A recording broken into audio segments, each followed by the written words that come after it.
দর্শক আমন্ত্রণ জানাচ্ছি নিউজ 24 এর নিয়মিত আয়োজন আরআইসিএল স্টিল জনতন্ত্র গণতন্ত্র অনুষ্ঠানে। আপনাদের সাথে আছি আমি মুরসালিন হক জুনায়েদ। দর্শক, গৌরবের দিন 26শে মার্চ, আজ স্বাধীনতা দিবস। সেই স্বাধীনতা দিবসের শুভেচ্ছা জানিয়ে আপনাদের আমরা আলোচনায় আমন্ত্রণ জানাচ্ছি। আমরা আজ কথা বলবো স্বাধীনতার 54 বছর এই বিষয় নিয়ে। স্টুডিওতে আমাদের সাথে উপস্থিত আছেন একজন গুণী অতিথি। আমরা প্রথমেই তার সাথে একটু পরিচয় হয়ে নিব। আমার সাথে আছেন মুক্তিযোদ্ধা, গবেষক, পদ্মশ্রী, স্বাধীনতা পদক প্রাপ্ত বীর প্রতীক, অবসরপ্রাপ্ত লেফটেন্যান্ট কর্নেল কাজী সাজ্জাদ আলী জহির। স্যার, আপনাকে স্বাগত জানাচ্ছি জনতন্ত্র গণতন্ত্র অনুষ্ঠানে। স্যার, আজ 26শে মার্চ স্বাধীনতা দিবস। এই দিবস ঘিরে সাধারণ মানুষের যতটা আগ্রহ, আকাঙ্ক্ষা, প্রত্যাশা থাকে, গণমাধ্যমে সেগুলো প্রতিফলিত হয়। আমাদের সহকর্মীরা বিভিন্ন প্রতিবেদন করেছেন আজ সারাদিন। একটি প্রতিবেদন আমরা দেখে নিব যেখানে সাধারণ মানুষের যে বক্তব্য সেটি তুলে এসেছে। আমরা একটু সেই প্রতিবেদনে যেতে চাই। দর্শক, স্বাধীনতার 55 বছরে বাংলাদেশ, 71-এর মুক্তির লড়াইয়ে বীর শহীদদের শ্রদ্ধার মিছিলে নতুন বাংলাদেশ গড়ার প্রত্যয় ছিল। জাতীয় স্মৃতিসৌধে 24শে জুলাই গণ অভ্যুত্থানের পথ ধরে তরুণ প্রজন্ম এখন স্বপ্ন দেখছে বৈষম্যহীন নতুন বাংলাদেশের। বুধবার অর্থাৎ আজ স্বাধীনতা দিবসে সেই পথে দৃঢ় থাকার প্রত্যয় ছিল হাজারো মানুষের কণ্ঠে। পরাধীনতার শৃঙ্খল ভাঙার দিন উদযাপনে লাল সবুজের বর্ণিল সাজে সেজেছিল গোটা দেশ। সহকর্মী মাসুদ সুমন প্রতিবেদন করেছেন, সেটি দেখে নিব।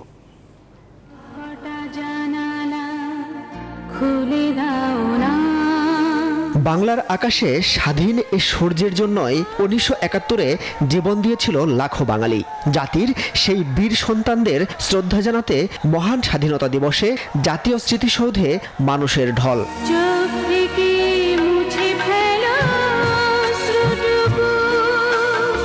রাজনীতিবিদ, স্বেচ্ছাসেবী সংগঠন, শিক্ষার্থী, সাধারণ মানুষ, এদিন সব শ্রেণী পেশার মানুষই শ্রদ্ধা ভরে স্মরণ করেন তাদের।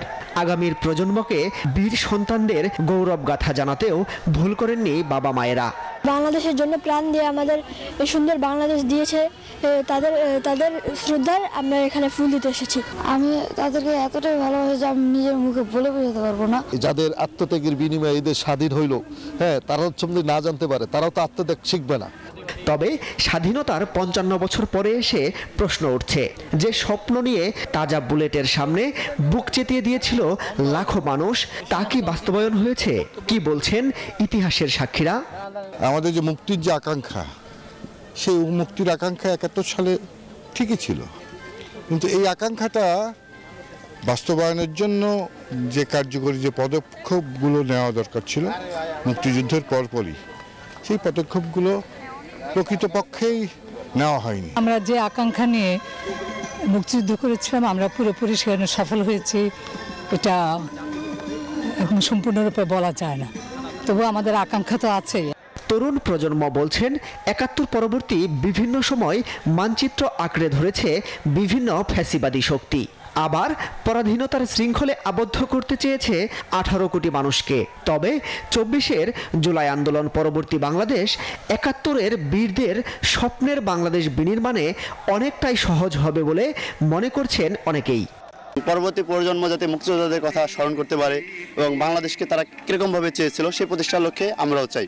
বর্তমান প্রজন্ম যারা আছে যদি এগিয়ে আসি, এটা সম্ভব যে আমরা অন্য কান্ট্রির মতো উন্নত করতে পারবো। নারীর প্রতি বিভিন্ন সহিংসতার ঘটনা হলো গিয়ে আমরা দেখেছি, তো সেই বিভিন্ন ধরনের সহিংসতা থাকবে না, বিচার ব্যবস্থা উন্নত থাকবে, বিচার ব্যবস্থার প্রয়োগ থাকবে, এমন বাংলাদেশই তো আমরা দেখতে চাই। ভবিষ্যতে বাংলাদেশের মানচিত্রে যেন কোনোভাবেই ফ্যাসিবাদী শক্তি আঁচড় দিতে না পারে, সেজন্য সকলকে ঐক্যবদ্ধ হওয়ার তাগিদও দিলেন সাধারণ মানুষ। যে দেশ বিনির্মাণের স্বপ্নে লাখো মানুষ 71-এ জীবন দিয়েছিলেন, সেই দেশ প্রতিষ্ঠায় আরও অনেকটা পথ পাড়ি দিতে হবে। আর সেই বাংলাদেশের জন্য সবাইকে আরও দেশপ্রেমে উদ্বুদ্ধ হওয়ার আহ্বান জানাচ্ছেন স্মৃতিসৌধে শ্রদ্ধা জানাতে আসা লাখো মানুষ। সাভার স্মৃতিসৌধ থেকে মাসুদ সুমন, নিউজ 24।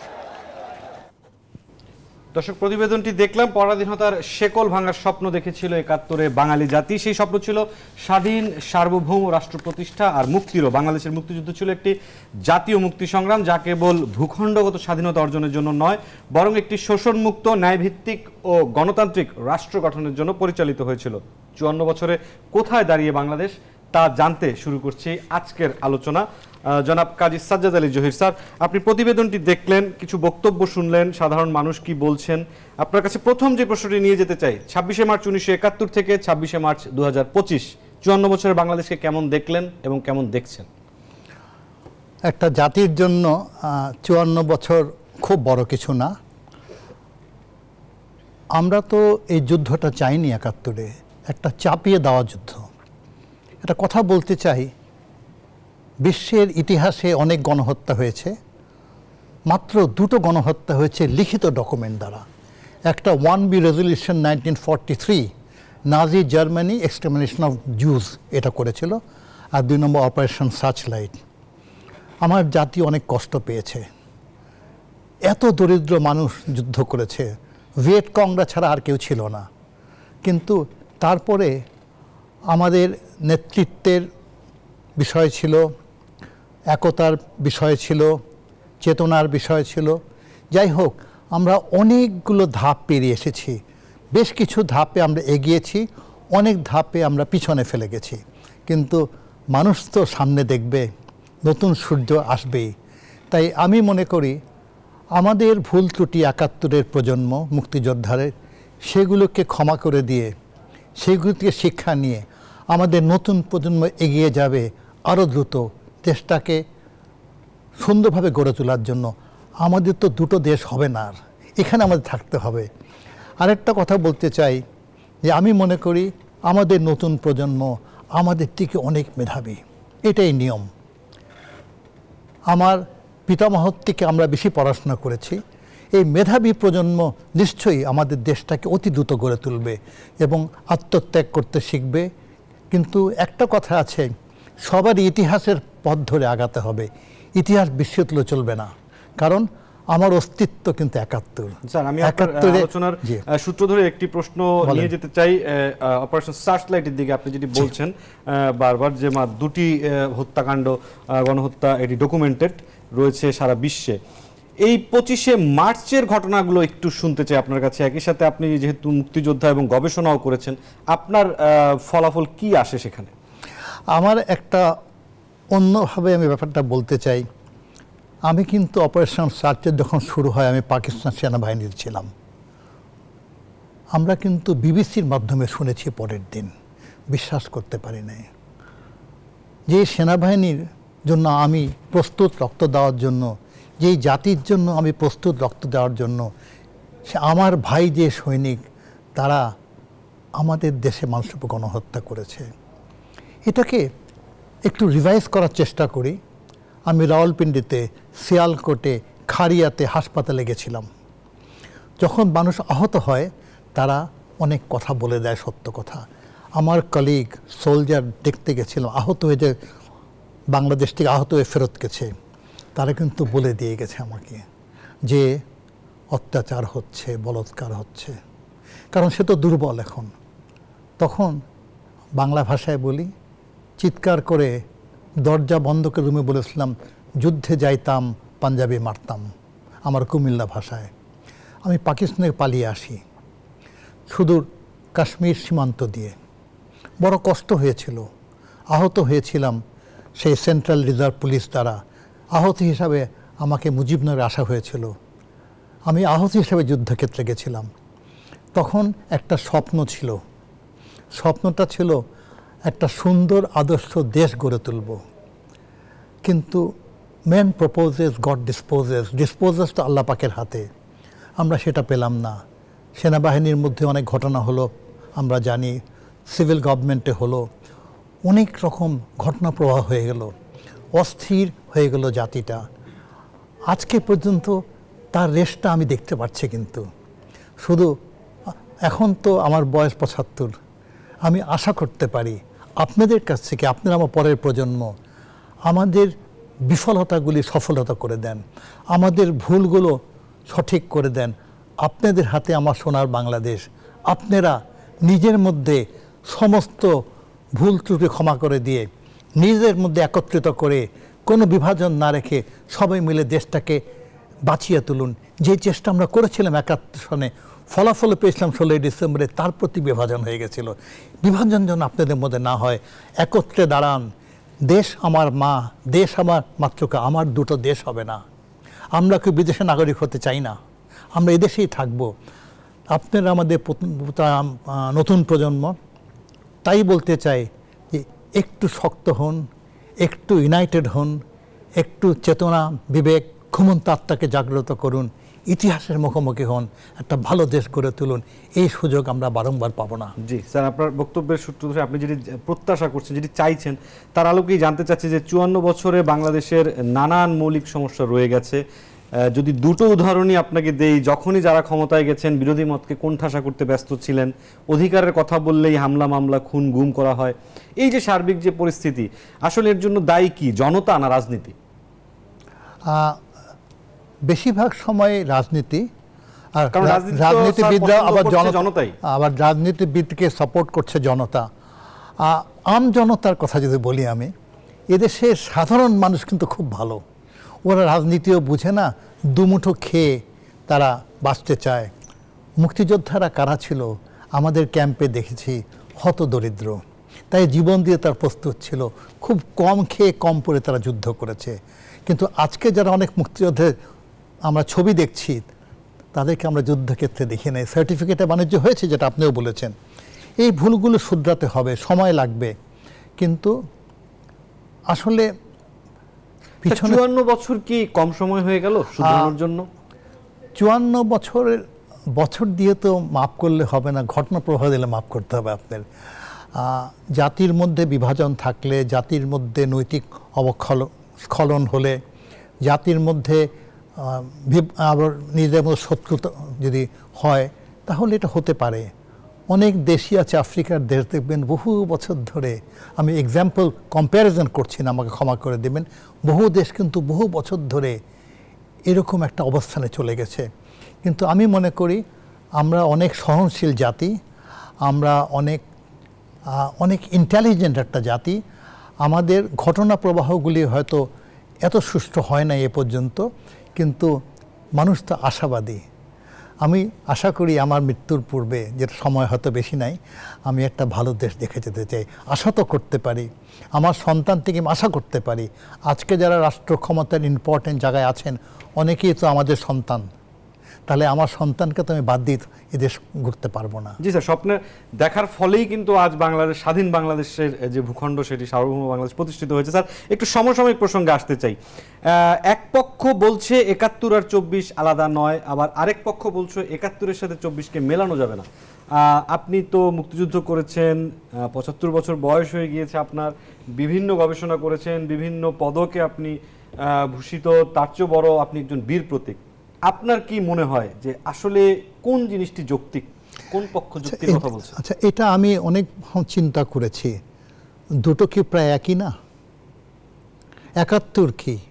71 চেতনা, 71 এখনো আছে, আর এখন যারা আছে তারা 71-এর চেতনা ধারণ করবে, কিন্তু দেশটাকে এগিয়ে নেবে আধুনিকভাবে। 71-এর সেই আধুনিকতা বা সেই প্রোগ্রেসিভ ডেভেলপমেন্ট আমাদের চলবে না। এখন আমাদের প্রোগ্রেস করতে হবে, দুটো মিলেই আমাদের করতে হবে। এই নিয়ে আমি মাঝে মাঝে মনে করি আমাদের আরেকটু অ্যাকোমোডেটিভ হতে হবে, মনটা বড় করতে হবে। আমাদের দুটো দেশ হবে না কোনো দিন। তাই আমি আশা করি আমাদের নতুন প্রজন্মের যে স্থান, তাদের মধ্যে ইউনিফিকেশন দরকার, ডায়ালগ দরকার।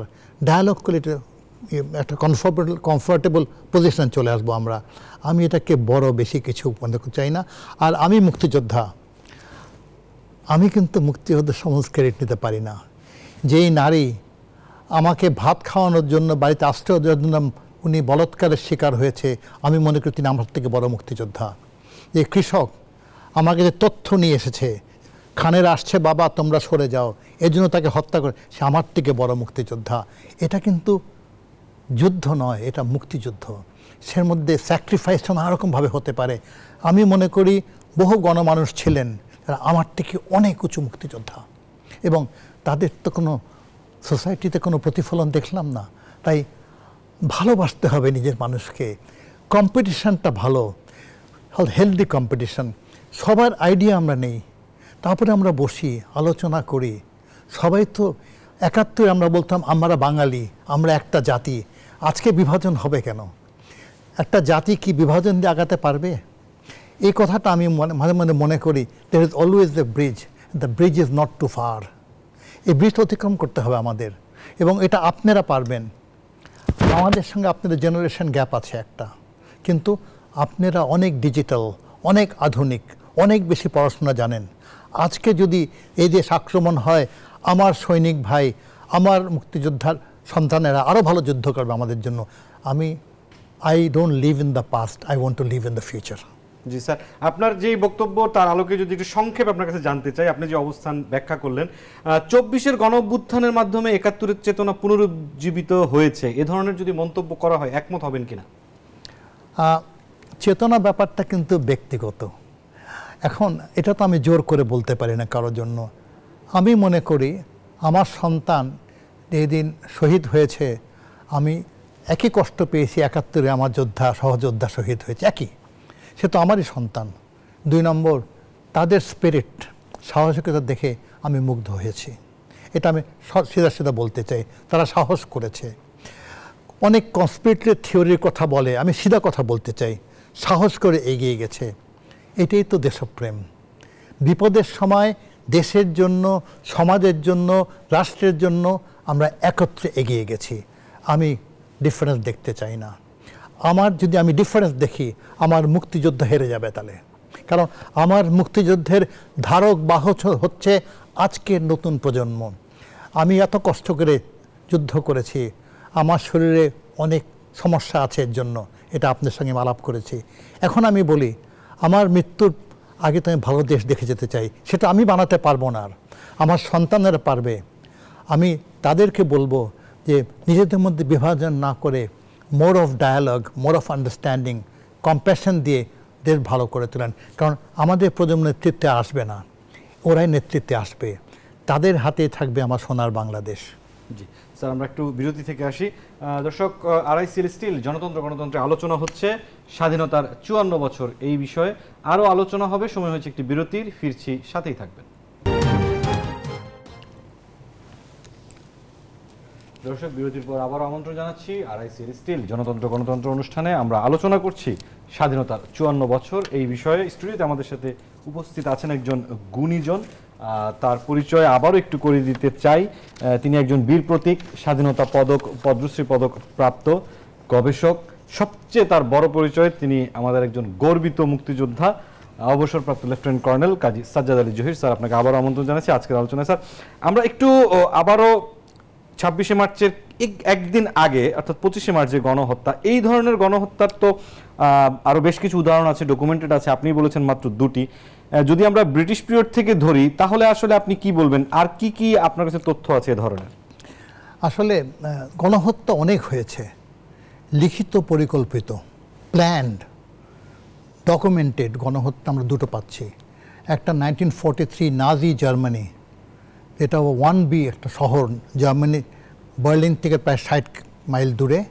সেখানে নাজি জেনারেল মিলে ফাইনাল এক্সটারমিনেশন অফ দ্য জুদেরকে ধ্বংস করতে হবে, সেখানে পরিকল্পনা। আর 2 নম্বর অপারেশন সার্চলাইট। অপারেশন সার্চলাইটটা একটু সংক্ষেপে বলি, সেটা কিন্তু পরিকল্পনা হয়েছিল প্রথমে আর্মি হেডকোয়ার্টারে। তখন তারা, সাহেবজাদা ইয়াকুব খান ছিলেন এখানের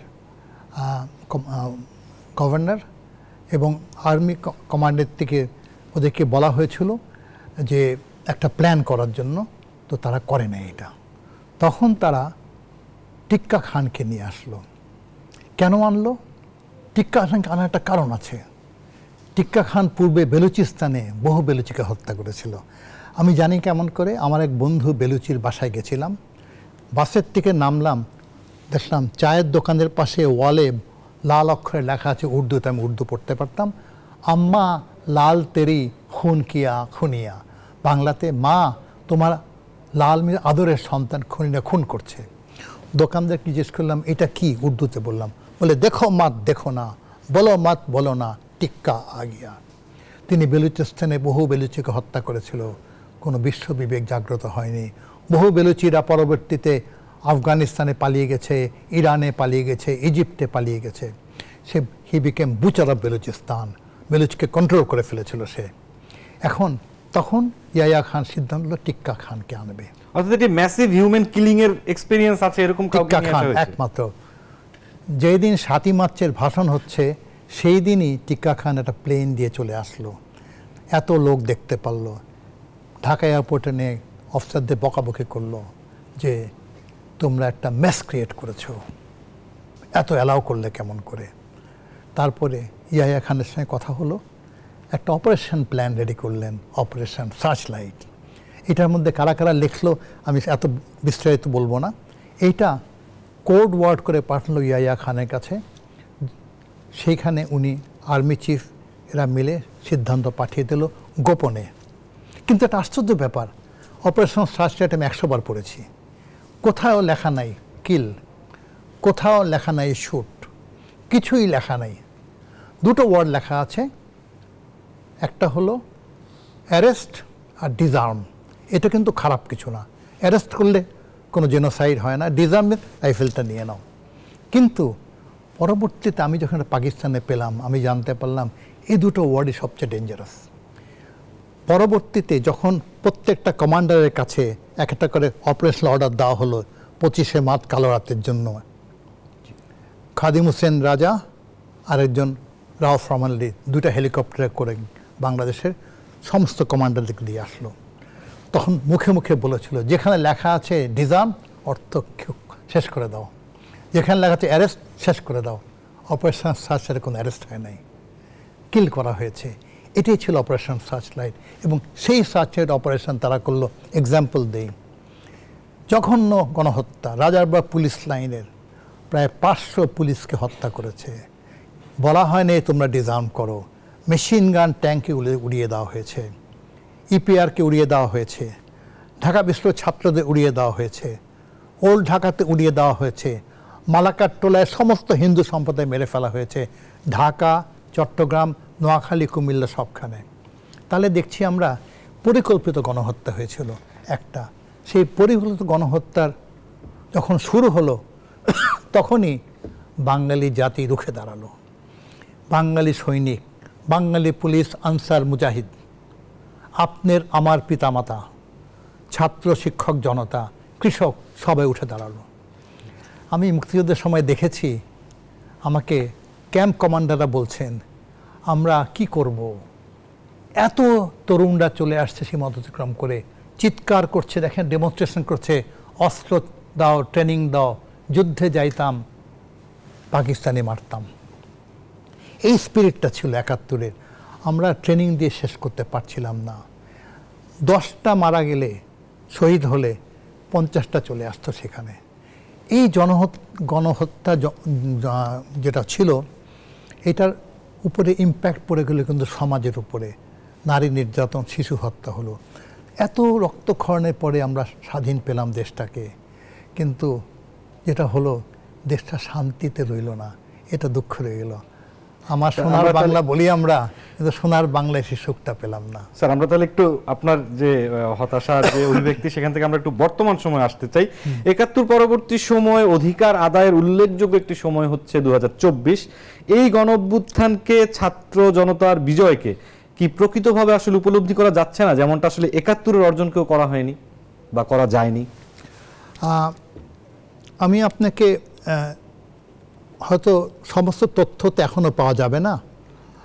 আমি মনে করি যে আমরা যেটা চেষ্টা করেছিলাম 71-এ মুক্তিযোদ্ধারা যারা অধিনায়ক ছিলাম বা যারা সিনিয়র ছিলাম, যারা অফিসার ছিলাম, এটাকে জনমানুষের যুদ্ধে প্রতিফলন করে ফেলার জন্য, পিপলস ওয়ার, লুঙ্গি পরে, ফতুয়া পরে, না খেয়ে ওদের সঙ্গে থাকা, গ্রামবাসীর সঙ্গে থাকা, এটা সফলতা বড় হয়েছিল। পাকিস্তান আমি চিনতেও পারতাম আমাদেরকে। ট্যাকটিক্সের ব্যাপার ছিল। আরেকটা ছিল প্রচণ্ড সাপোর্ট, কিছু সংখ্যক আল বদর, আল শাম রাজাকার ছাড়া সেই সাপোর্টটা আমরা পেয়ে গেছিলাম। আমাকে যদি বলা হয়, আমার তো উপদেশ দেওয়ার মতো ক্ষমতা নাই, কারণ এখনকার প্রজন্ম আমার থেকে অনেক বেশি আধুনিক, এরা অনেক সচেতন মনে করি। শুধু একটা কথা বলি, তোমরা যদি জনমানুষকে সম্পৃক্ত করতে পারো, ওদের সঙ্গে মিশে যেতে পারো, সেটা বর্তমান যেসব সুযোগ সুবিধা না গ্রহণ করো, ওদের সঙ্গে থেকে যদি এটা ভালো দেশ গড়ে তুলতে পারো, এটা আমরা চেষ্টা করেছিলাম, অনেকটুকু সফল হয়েছিলাম, তাই স্বাধীনতা পেলাম, তারপরে কিন্তু করলাম না, আবার ভুল করলাম। তাই ওরাও যদি ছাত্র নেতা, ইয়াং পিপল, আমি শুধু ছাত্রের কথা বলি, ইয়াং পিপল, ইয়াং ব্লাড, যারা চাকরিজীবী হতে পারে, শ্রমিক হতে পারে, তারাও যদি তাদের অস্তিত্বটাকে বিলিয়ে দেয় সাধারণ মানুষের সঙ্গে, খেটে খাওয়া মানুষের সঙ্গে, এই জাতি খুব দেরি এগিয়ে যাবে। কিন্তু যদি ক্লাস সিস্টেম হয়ে যায়, যদি ক্ষমতার দিকে আমরা দৌড়াই, তাহলে হয়তো আমরা সফল হব না।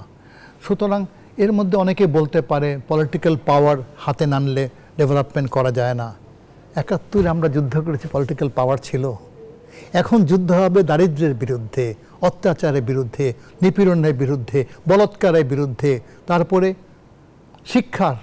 কুশিক্ষার বিরুদ্ধে, কত যুদ্ধ আছে আমাদের। তাই যদি আমাদের নতুন প্রজন্ম ছড়িয়ে পড়ে, আপনি বলতে আইডিয়ালিস্ট তো হতেই হবে। আমরা ছিলাম না। আমার কি দরকার ছিল পাকিস্তান আর্মি সেই শান শওকত জীবন ফেলে আমি লুঙ্গি পরে যুদ্ধ করছি? কি দরকার ছিল? হতে হবে। You have to declass yourself. একটু কমিউনিস্টের কথা বলছি না, ডিক্লাসিফিকেশন ইন থটস। গ্রামে গ্রামে গিয়ে, শহরে শহরে গিয়ে, বস্তিতে গিয়ে ছেড়ে পড়া, লেখাশোনা করা, তারপরে তাদের সাহায্য করা, এরকম অনেক কিছু অর্গানাইজেশন গড়ে তুলতে পারি আমরা। Youth can do anything in the world. আল্লাহ পাক ইউথকে দিয়েছে এনার্জি আর সাহস আর স্বাস্থ্য আর কর্মঠ হওয়ার, এরা সব কিছু করতে পারে। They can conquer the world. সুতরাং তারা যদি এখন রাজনীতি করতে পারে সব কিছু, কিন্তু সমাজের উন্নতি, তাদের যে জনপ্রিয়তার ব্যবহার করতে পারে, পরবর্তীতে কিন্তু জনপ্রিয়তা থাকে না হয়তো, এটা আমি মনে করি। আপনার এই প্রসঙ্গটি নিয়ে একটু বলতে চাচ্ছি যে ৫ই আগস্ট যে বড় ঘটনা ঘটে গেল, তার প্রেক্ষিতে যে ঐক্যের স্বপ্ন বাংলাদেশ দেখেছে বা দেখছে, পরবর্তী সময় আসলে নির্বাচন, গণপরিষদ, সংবিধান, সেকেন্ড রিপাবলিক, বিবিধ ইস্যুতে আবারও কি বিভাজন হতে যাচ্ছে? আমি আল্লাহ পাকের দোয়া করব যেন না হয়। এখন তো এক একখানে এক এক রকম স্টেটমেন্ট পাই, টেলিভিশনে একরকম, এক একটা নিউজ পেপারে একরকম, ইউটিউবে একরকম, কম্পিউটার খুললে অনেক রকম বিভাজন দেখি। কনফিউশন তো আছেই একটা, কিন্তু এদের মধ্যে থেকে হয়তো কিছু লিডার ইমার্জ করবেন। আমাদের মধ্যে আমাদের যারা কমান্ডার ছিলেন তারা তো মেজর র্যাঙ্কের ছিলেন, তো সিনিয়র অফিসার ছিলেন, ইমার্জ করেছে, তারা সফল অধিনায়কত্ব প্রদান করে। এদের মধ্যে কিছু ভালো অধিনায়ক আসবেন, তারা হয়তো তাদের ছাত্র বা ইয়াং পিপলকে আবার লিড করবেন। দেখেন, অনেক কষ্ট করে দেশ স্বাধীন করেছি, সে স্বাধীনতার কষ্ট এখনও শরীরে বহন করছি।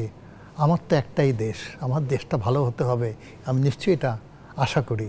এবং আমরা সব সময় যেই সরকারে থাকে ক্রিটিসাইজ করতে পারি, তাদেরকে সহযোগিতা করতে হবে।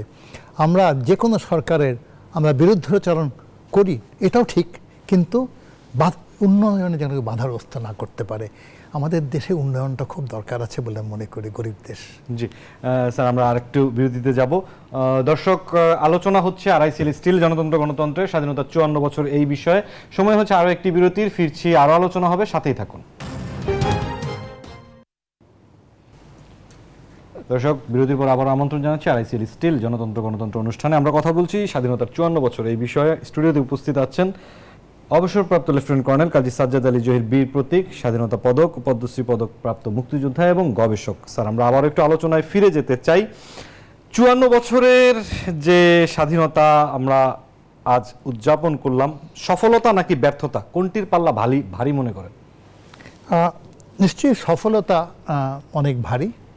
54 বছর আমরা দেশ স্বাধীন করেছি, 54 বছরে আমরা অনেক প্রোগ্রেস করেছি, কিন্তু নিশ্চয়ই বলবো যেটা আমাদের স্বপ্ন ছিল 71-এর, যেমন একজন মুক্তিযোদ্ধা আহত হয়েছে, মরে যাচ্ছে,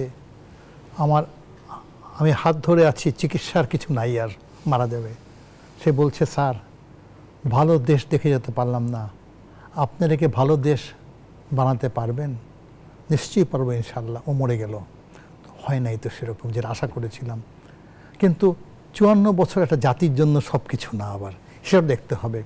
আমাদের অনেক অর্জন ছিল, এখনও আছে, আমরা অনেক বিফলতা আছে। আসলে আমি যেটা মনে করি, সেলফ স্যাক্রিফাইসটা খুব দরকার।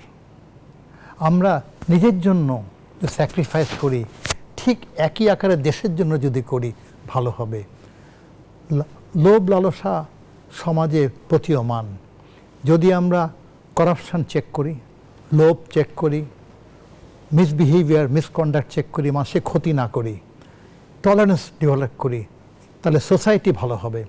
সমাজ ভালো হলে, এডুকেশন ভালো হলে, তাহলে দেশ ভালো হয়ে যাবে। এটা তো অল সোশ্যাল সায়েন্টিস্ট এক কথা বলবে। তাই আমি মনে করি এখনও সময় আছে। চেঞ্জেস আর রিকোয়ার্ড। যারা ভুল করেছে তাদের পথ ধরে আমরা চলব না, নতুন পথে চলতে হবে। সেই পথে চলতে হলে ফেরত যেতে হবে কিছু ৭১-এর চেতনায়, স্যাক্রিফাইস। একটা ক্লাস 10-এর ছেলে, কৃষকের সন্তান, জীবন কিছুই তার জন্য জানে না। সে যুদ্ধ জিতলেও সে কৃষকের হবে। সে গুলি খেয়েছে, বলছে স্যার আমার দেশ স্বাধীন হবে তো। তো এই স্পিরিটটা ছিল তো। এগুলি আমি কল্পকাহিনী বলছি না, আপনি বইয়ে বইয়ে পাবেন, সবাইকে জিজ্ঞেস করেন, বহু মুক্তিযোদ্ধা শহীদ হয়েছে। প্রত্যক্ষ একজন সাক্ষী, এটা বিশ্বাসযোগ্য করতে। এখন কথা হচ্ছে যে এরপরেও তো আমরা ভুল করেছিলাম। সুতরাং স্যাক্রিফাইসের প্রয়োজন আছে, কিন্তু স্যাক্রিফাইসের উপর আমরা বিল্ড আপ করতে হবে। প্রত্যেকটা অভিজ্ঞতা কাজে লাগাতে হবে, প্রত্যেকটা ভুল থেকে আমরা রেকটিফিকেশন করতে হবে। মনের মধ্যে মনটা বড় করতে হবে। যদি আমরা জানি এই লোকটা, আমি সন্দেহ করে সে অপরাধী, আমি শিওর না, তাকে অত্যাচার করা যাবে না। Till the time I am sure. কারো মনে দিও না আঘাত, সে আঘাত লাগে খোদার ঘরে, নাতে রসুলে আছে, এটা মনে রাখতে হবে। অনেকেই বলে স্যার আমার কোনো দোষ নাই। আমাদের দেশের বিভিন্ন সরকারের সময় আমাকে এর অত্যাচার করা হয়েছে, চাকরিচ্যুত করা, অপমান করা হয়েছে। আমি জানি না, আল্লাহ পাক তো সব দেখছে। আমরা তো সবাই চলে যাব একদিন। সুতরাং টলারেন্স দরকার আমি মনে করি, অনেক টলারেন্স হতে হবে, এখনও হবে, ভবিষ্যতেও হবে। আর একটা মনে রাখতে হবে, আজকে যার বয়স 20 বছর 25 বছর, দেখতে দেখতে 25 বছর পার হয়ে যাবে, সে পৌঢ় হয়ে যাবে। তখন সে আবার পিছনে দেখে যেন না মনে করে আমার মতন আমরা ভালো কাজ করতে পারিনি। এটা মনে রাখতে হবে। জি স্যার, আমি একটু ভিন্ন প্রসঙ্গে আসতে চাই। ভৌগোলিক বিবেচনায় বাংলাদেশ একটি খুব গুরুত্বপূর্ণ জায়গা, অবস্থান আছে বাংলাদেশের এই বদ্বীপের, এবং এই বদ্বীপকে ঘিরে বিশ্বের যে পরাশক্তিগুলো আছে তাদের নিজেদেরও বেশ কিছু আগ্রহের জায়গা আছে, রাজনৈতিক, অর্থনৈতিক বিভিন্ন বিবেচনায়। তো স্বাধীনতার 54 বছরে যেসব কাঙ্ক্ষিত প্রত্যাশা পূরণ হয়নি, সেগুলোতে আসলে আমাদের নিজেদের সদিচ্ছার অভাব ছিল না বিদেশি প্রভাব বেশি ছিল? কোনটি ছিল বলে আপনি মনে করেন? বিদেশি প্রভাব ছিল।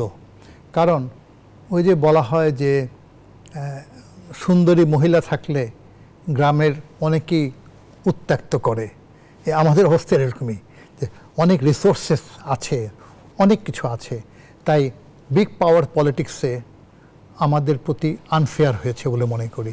আরেকটা হলো আমাদের লিডারশিপ তাদেরকে কন্টেইন করতে পারে নাই, ওই যে my country right or wrong বোঝাতে পারে নাই।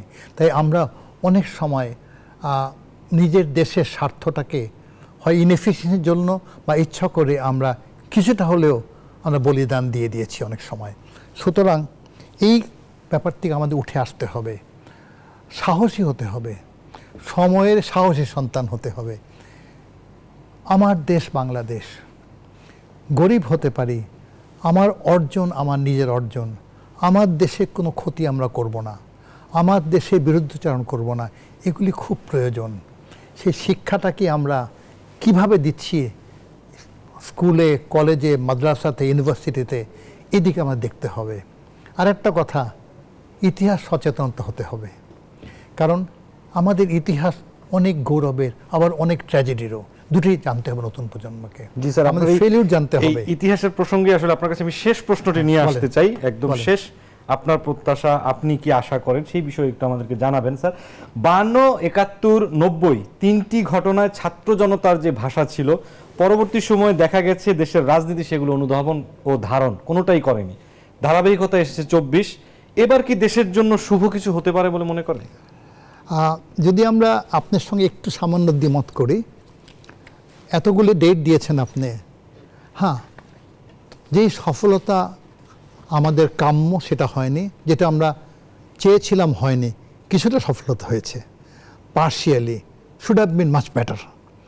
তো আমি মনে করি যে আমরা আশাবাদী, কারণ আমাদের ধর্মেও বলে আশা রাখার জন্য, আমরা যেন কোনো রকম আশাহত না হই।